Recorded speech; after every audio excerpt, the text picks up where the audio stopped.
Review talk show. Joining us here today is King Charles I, whose ghost traveled from the past to join us in the special edition of RRT. He was not the most popular king despite his attempts to make his country a better place. Without further ado, let's welcome His Royal Highness. Please have a seat. Well, thank you, Christy. So, Your Highness, I heard that your father, James I, left you in a difficult situation after he died. What's up with that? Well, you see, I was certainly very agitated.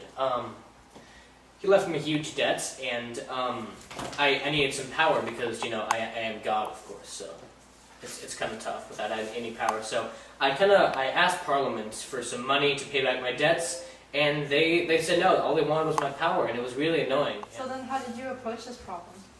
Well, I just didn't want to see him again, so I just banished him for 11 years. I just told him not to meet again, and they didn't meet again until like 1640, I believe. And that was because I needed some more money to, I had wars with a bunch of countries, Spain and France, I believe it was, and I was running low on money again, and so I needed them, so I called them back after 11 years, and they still wouldn't give me money. So how did you get the money? Well, you see, they made me sign this document called the, what was it, the Petition of Right, I believe. And it said something about, like, you can't imprison soldiers, let's see what else. You can't tax people without Parliament's consent, whatever. It doesn't matter. I got the money I need, and that's all that matters. Didn't you follow what was said in the Petition of Rights? No, that didn't matter. Like I said, it was all about the money. I mean, I didn't care. I was signing whatever. As long as I get the money, that's all that's important. So now let's talk about your marriage. Didn't you marry Henrietta Maria? Yes, I did. She was the daughter of King Henry IV of France, and it wasn't really love at first sight like you see in movies and stories and stuff, but we grew close to each other. We became really good friends, and it worked out pretty well. But your marriage caused religious tension, Your Highness. Care to elaborate on it? Well, yes, I hate to admit it, but it did cause a lot of tension. You see, my wife was Catholic, and so there were a lot of Puritans in the government, and some of them were even in Parliament, and so they were worried I'd try and convert them to Catholicism. And how bad was the Scottish opposition to you?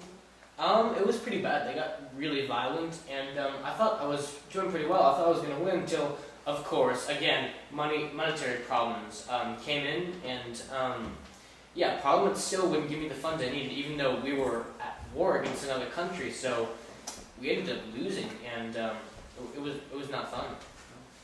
Did you have any recollection of this? Yes, in fact. It was the year of 1639. My troops had been overwhelmed by the damned Scots.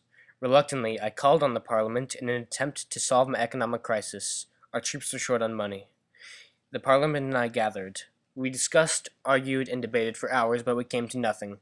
The meeting adjourned with neither mutual ideas nor positive conclusions. Our fighting for supremacy became interminable.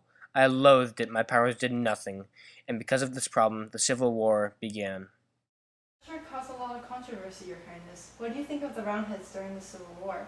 After all, they defeated your army later on. Yes, they did. Well, I hated those Roundheads. They were terrible. They opposed every single decision I had. Like, us Cavaliers, we had, the best decisions. We made the decisions we thought was right for the people. And these Roundheads, led by this man, Oliver Cromwell, I believe, well, they just tried to overthrow me. I mean, they had me executed. They were terrible. And this guy, Oliver Cromwell, just headed the whole thing. What a surprise.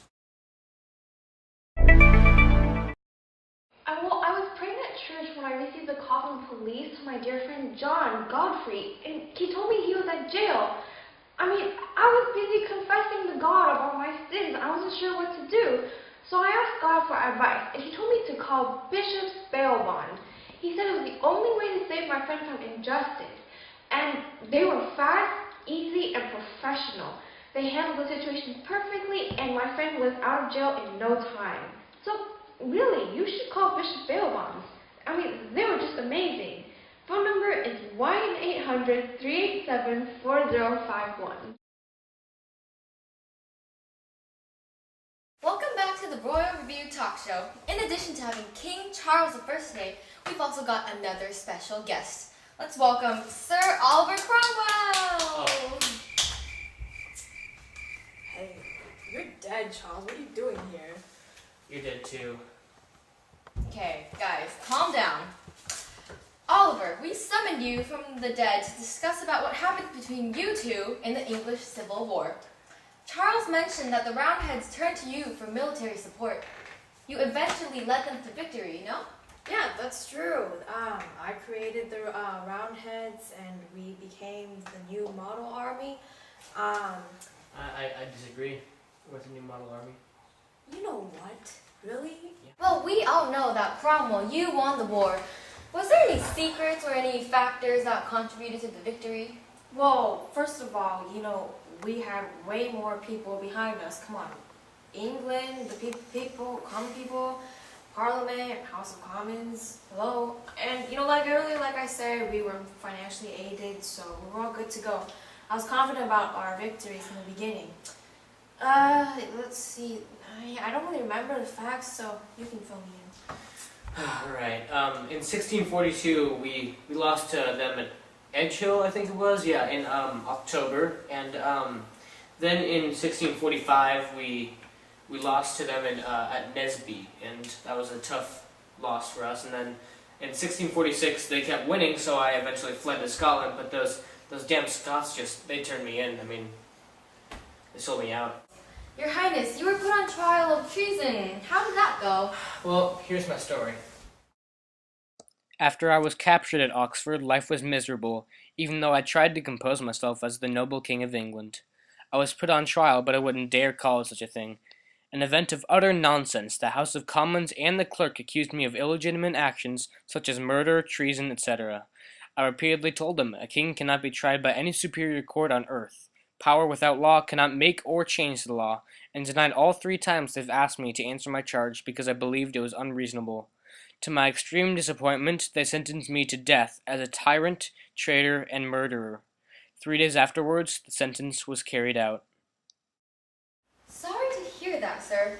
Hey, Cromwell, to sum it all up, what did you think about King Charles' works on and contributions to the development of democracy? No offense, I felt that you hindered it. I mean, you always thought you were right in the most controversial situations. Plus, you and Parliament never resolved mutual decisions in the meetings, and then, you caused not only 1 civil war, but 2. Come on, Scott, and then France and Spain. Are you out of your mind? And then, I just thought your execution was a revival to the power of the people and hope for a better future. You're welcome. Well, folks, I guess that this will wrap up this week's Royal Review talk show. Join us next time as the King's son, Charles II, joins us to discuss his perspectives and events during his reign. Until then, see you all next time!